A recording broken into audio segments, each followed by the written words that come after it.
계속해서 대구 경북 소식 전해드리겠습니다.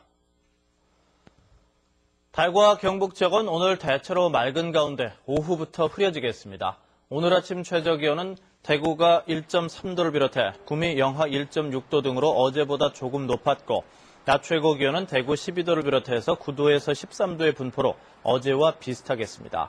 내일도 대체로 맑은 가운데 아침 최저 대구 2도를 비롯해서 영하 6도에서 4도, 낮 최고 기온은 대구 11도를 비롯해 8도에서 11도가 예상됩니다.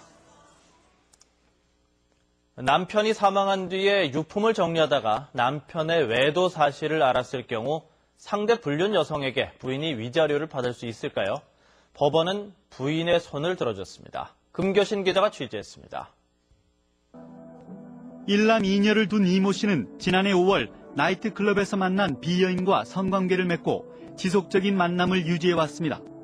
1년 뒤 이 씨는 사망했고 부인인 A 씨는 남편의 유품을 정리하다 휴대전화에서 남편과 B여인의 간통 사실을 알게 됐습니다.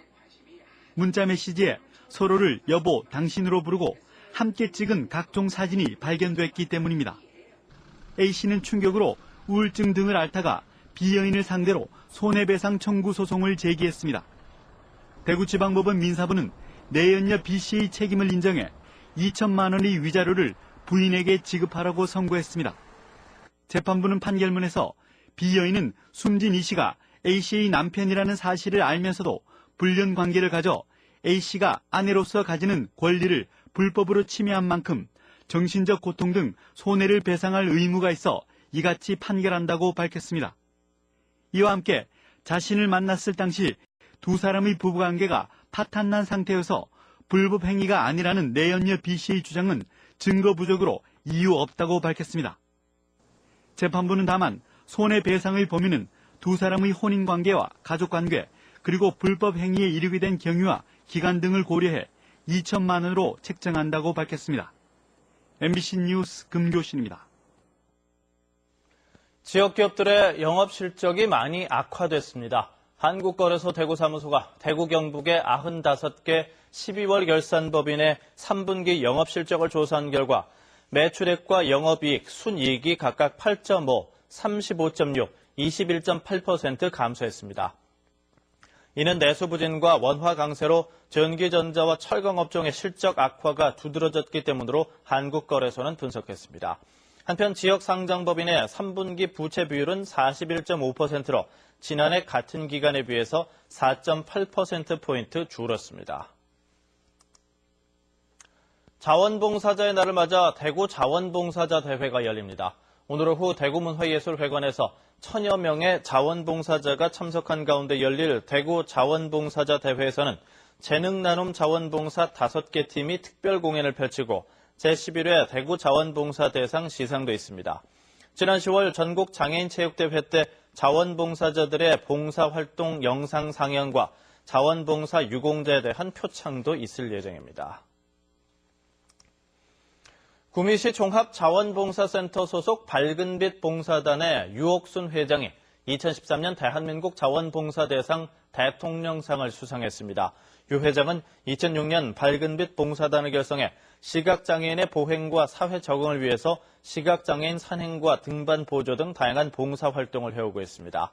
또 어르신 목욕 봉사활동, 농촌 봉사활동 등 24년간 변함없는 모습으로 행복 나눔을 실천해온 공로를 인정받았습니다.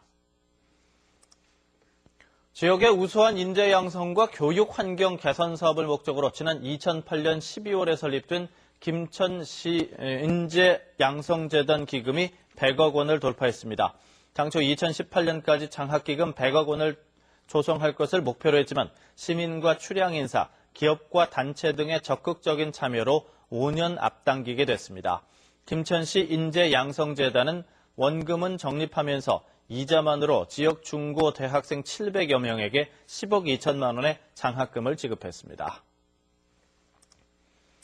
반환이 확정된 캠프워커 내 헬기 장터를 공원으로 조성하기 위한 공청회가 열립니다. 대구 남구청은 오늘 오후 3시 30분부터 남구청 드림피아홀에서 주민 공청회를 열고 반환되는 헬기장터를 공원으로 조성하기 위한 구상안을 발표하고 주민들의 의견을 수렴하기 위한 설문조사를 실시합니다. 캠프워커 헬기장과 활주로 등 6만 6천여 제곱미터의 터가 지난 2009년 확정됐고 지난 2011년 공원 조성으로 용도가 승인됐습니다. 예천 삼강주막 인근에 막걸리를 빚어내는 삼강주막 막걸리 가공공장이 어제 개장해서 농해 소득 증가가 예상됩니다. 삼강주막 영농조합법인이 7억 원으로 준공한 가공공장은 앞으로 삼강주막주, 삼강전여뱃사공이라는 두 종류의 상표로 하루 600리터를 생산해서 연간 2억 원의 소득을 올릴 것으로 기대됩니다. 삼강주막 막걸리는 지역의 대형마트는 물론 주막을 찾는 관광객에게 선물용으로 무인 판매될 예정입니다.